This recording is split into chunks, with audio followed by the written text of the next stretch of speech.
TTD పాలక మండలి సంచలన నిర్ణయం అయితే తీసుకుంది. శ్రీవాణి ట్రస్ట్‌ని అయితే అంటే ఆపేయడం జరిగింది. ఎందుకు ఆపేశారు? దీని పరిణామాలు ఏ విధంగా ఉంటుంది? మరి టీటీడీ నిర్ణయం వెనుకున్న కారణం ఏంటి? ఇప్పుడు ఇదే అంశం మీద డిస్కస్ చేయడానికి ప్రెజెంట్ మనతో పాటు జగదేవ్ గారు సీనియర్ జర్నలిస్ట్ వారితో ఒకసారి మాట్లాడదాం.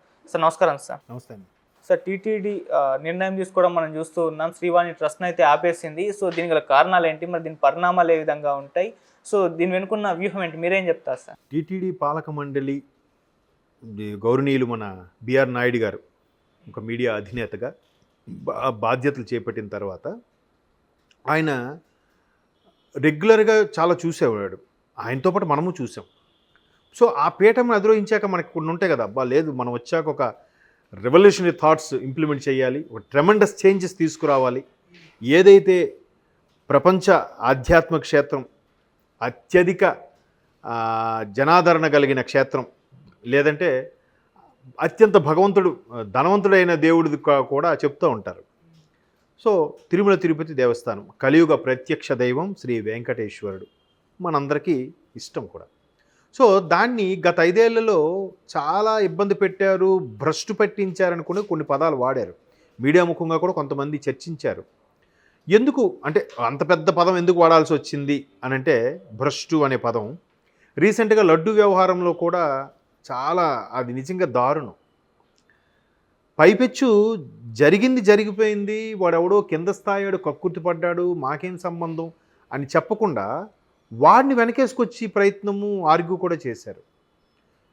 నాకు ఒక్కసారి ఆశ్చర్యం అనిపించింది. ఇలాగ జనరల్గా చెట్టు పేరు చెప్పి కాయలు అమ్ముకుంటాడు ఎవడైనా సరే, జగన్మోహన్ రెడ్డి గారి పేరు చెప్పో, జగన్మోహన్ రెడ్డి గారి ప్రభుత్వం పేరు చెప్పో ఎవడో కాయలు అమ్ముకునే ప్రయత్నం చేశాడు, వాడెవడో వెధవా, వాడిని శిక్షిస్తే సరిపోతుందంటే వీళ్ళు వెనకేసుకురావడం చూస్తే వీళ్ళకి ఏమైనా హ్యాండ్ ఉందా అందులో డౌట్ వస్తుంది, అంతే కదా.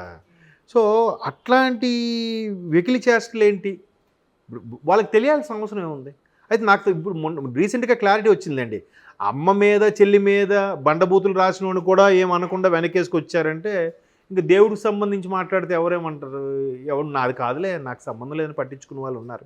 పైగా వాళ్ళు వేరే మతానికి ఇష్టపడే వాళ్ళు కాబట్టి ఈ మతం అంటే చిన్న చూపైనా అవ్వచ్చు, లేదంటే పట్టించుకోపతనమైనా అయ్యుండొచ్చు. సో అట్లాంటి ఇష్యూస్ అయిన తర్వాత చాలా విన్నాం. అంటే కొన్ని శివశక్తి అని కానీ, లేదా హిందూ శక్తి అని కానీ, లేదంటే మన రాధా మనోహర్ దాస్ గారు, కమలాకర్ గారు, తర్వాత సుగ్గున కరుణాకర్ గారు, లలిత్ కుమార్ గారు, చాలామంది ఉన్నారు. అంటే ఇప్పుడు మనలాంటి వాళ్ళు ఇలాగ 4 గోడల మధ్యన కూర్చొని మాట్లాడతాం, అందరం సనాతన ధర్మం వెలుగెత్తి చాటుతాం. మరి దాన్ని కాపాడుకోవడానికి నిలబెట్టుకోవడానికి ఎవరో ఒకరు పాటుపడాలిగా, ముందుకు రావాలిగా, పిల్లి మెడలో గంట కట్టాలిగా. ఇలాంటి వాళ్ళు చాలా ఎప్పటికప్పుడు ఫైండ్ అవుట్ చేసి టీటీలో జరిగిన దురాగతాలు, అరాచకాలు. ఒకసారి ఆ కూరగాయలు లారీలతో వెళ్తుంటే చాలామంది స్పాన్సర్లు ఇస్తారు కొండ మీదకి. ఆ కూరగాయలు వెళ్తున్నప్పుడు కూరగాయల మధ్యలో కొన్ని రకాల మాంసాలు పెట్టి పంపించడం, ఎగ్స్ పెట్టి పంపించడం. ఎట్లా విజిలెన్స్ దొరికితే దొరికింది, దొరకకపోతే ఇంక అంతేగా. రోజు వాళ్ళని ఇప్పుడు ఆ విజిలెన్స్ ఏం చేస్తాను సింపుల్గా అనేస్తాం. వాళ్ళు ఎంతకని each and every item check చేసుకొని ఉండగలరా? హ్యూమన్ బీయింగ్స్ కదా, ఆ మాత్రం హ్యూమన్ ఎర్రర్స్ వస్తుంటాయి కామన్ మనిషి అన్నాక. సో ఇట్లా జరిగింది.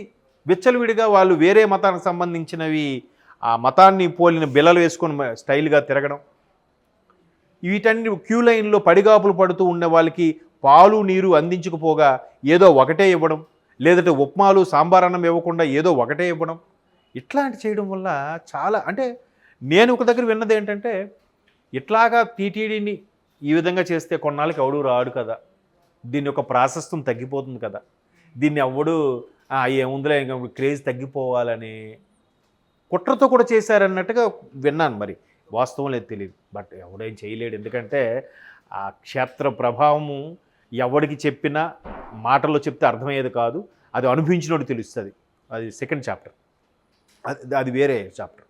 సో అట్లాగే ఇన్ని చేసిన తర్వాత ఈసారి మొన్న లడ్డు అయిన తర్వాత పవన్ కళ్యాణ్ డిప్యూటీ సీఎం గారు ఖచ్చితంగా సనాతన ధర్మం గురించి పాటుపడి ఒక బుక్కు రాసి వారాహి సూత్రాలని చెప్పి అంతగా అడిగినప్పుడు ఏదో ఒకటి చెయ్యాలి అనుకున్నప్పుడు ఎవరిని అంటే బిఆర్ నాయుడు గారిని పెట్టారు. సో ఆయన వస్తూనే ఇటువంటి నిర్ణయాలు తీసుకున్నారు. ఫస్ట్ శ్రీ వాణి ట్రస్ట్ మీద ఎందుకు పడ్డారంటే, గత ప్రభుత్వంలో వాణి ట్రస్ట్ పేరుతో రోజుకి 30 ఎన్నో దర్శనాలు ఉండేవట, మ్యాక్సిమం 20 30. అంటే శ్రీవాణి ట్రస్ట్ టికెట్ దాని ప్రధాన ఉద్దేశం కూడా ఏంటంటే, మీకు ఐడియా ఉందో లేదో మరొకసారి చెప్తాను. ఒక టికెట్ మీద ఇద్దరిని పంపిస్తారు, ఇద్దరిని పంపిస్తారు కరెక్ట్గా, ఇద్దరినో. సో ప్లస్ 500 ఇద్దరికి కలిపి, ఈ 500 దేవస్థానం టికెట్ కింద, ఈ 10,000 శ్రీవాణి ట్రస్ట్కి వెళ్తుంది. ఆ ట్రస్ట్ ఉద్దేశం ఏంటంటే, వెనుకబడిన వర్గాలు, అణగారిన వర్గాలు ఒక స్వామి యొక్క దేవాలయం కానీ, స్వామి యొక్క ఒక సనాతన ట్రస్ట్ లాంటిది ఒకటి పెట్టి అక్కడ అభివృద్ధి చేయడం, వాళ్ళ కోసం కొన్ని సామూహిక పూజలు పురస్కారాలు చేయడం అనేది ఆ ట్రస్ట్ యొక్క ఉద్దేశం. ఓకే. సో ఆ పేరుతో కొన్ని వందల టికెట్లు స్కాములు, ఆ వచ్చిన అమౌంట్ కూడా మళ్ళీ పథకాలకో దేనికో డైవర్షన్లు, ఇట్లా చాలా జరిగిన తర్వాత దాన్ని చెక్ పెట్టాలా లేదా, అందుకు చెక్ పెట్టారు. అన్యమతస్థులు ఎక్కువగా ఉన్నారు, వాళ్ళు విచ్చలవిడిగా. ఇప్పుడు అన్యమతస్థులు ఉండడంలో తప్పు లేదు, నా అభిప్రాయం చెప్తున్నా. కానీ నువ్వు అక్కడికి వెళ్ళి ఉద్యోగం చేస్తున్నావంటే నీకు అది ఫుడ్ పెడితే దేవుడే కదా, మరి ఆ దేవుడు బొట్టు పెట్టుకుని నమ్ముకొని వెళ్ళు. లేదు నాకు ఆ దేవుడి మీద విశ్వాసం లేదు, నాకు నచ్చదు అంటే, మరి దేవుడికి వచ్చే ఆదరణ వల్ల, దేవుడి యొక్క మాన్యాల వల్ల, దేవుడి యొక్క వచ్చిన హుండీ ఆదాయం వల్ల కదా నువ్వు భిక్ష తింటున్నావు. మరటప్పుడు అంత పౌరుషంగా ఉన్నప్పుడు మానే.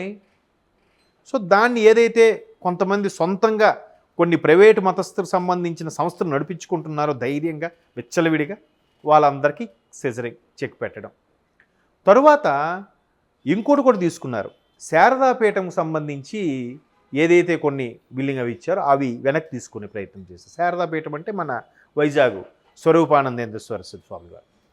సో అది ఊరికే ఇచ్చారా, లేదంటే స్వామి మీద కరుణతో గత ప్రభుత్వం ఎలకట్ చేసిందా అనేది తెలియదు పూర్తిగా. ఎందుకంటే ఆయన సమక్షంలోనే జగన్మోహన్ రెడ్డి గారు రాజశ్యామల యాగం చేశారని, మతం కూడా హిందూ మతానికి మళ్ళీ డైవర్ట్ అయ్యారని, అందువల్లే గెలిచారని కూడా 2019 ముందు కొన్ని వార్తలు అయితే చూసాం, సోషల్ మీడియా పిక్స్ అవి. సో మేబీ ఆయనకి కేటాయించిన మళ్ళీ వెనక్కి తీసుకున్నట్టున్నారు. ఇట్లా రకరకాల చేంజెస్ అయితే చేశారు. వీటన్నిటితో పాటు ఇంకొక గొప్పది ఏమిటంటే, మీడియా పైకి రావచ్చే కానీ మీడియా ముఖంగా రాజకీయ దుర్భాషలు కానీ, రాజకీయపరమైన ఎటువంటి వ్యాఖ్యలు కానీ ఎవరూ చేయకూడదు, ఎవరూ మాట్లాడకూడదు అనేది ఒక పాస్ చేస్తారు. అది హైలైట్ అసలు వీటన్నిటికన్నా ముందు మహానుభావుడు ఎన్టీఆర్ గారు ముఖ్యమంత్రి అయిన తర్వాత ఈ నిత్య అన్నదానము, పైన రాజకీయ పోస్టులు పెట్టకూడదు, ఇలాంటివి కొన్ని రూల్స్ చట్టాలు చేసేశారు. కాబట్టి మనం సేఫ్ జోన్లో ఉన్నాం బాబు. లేకపోతే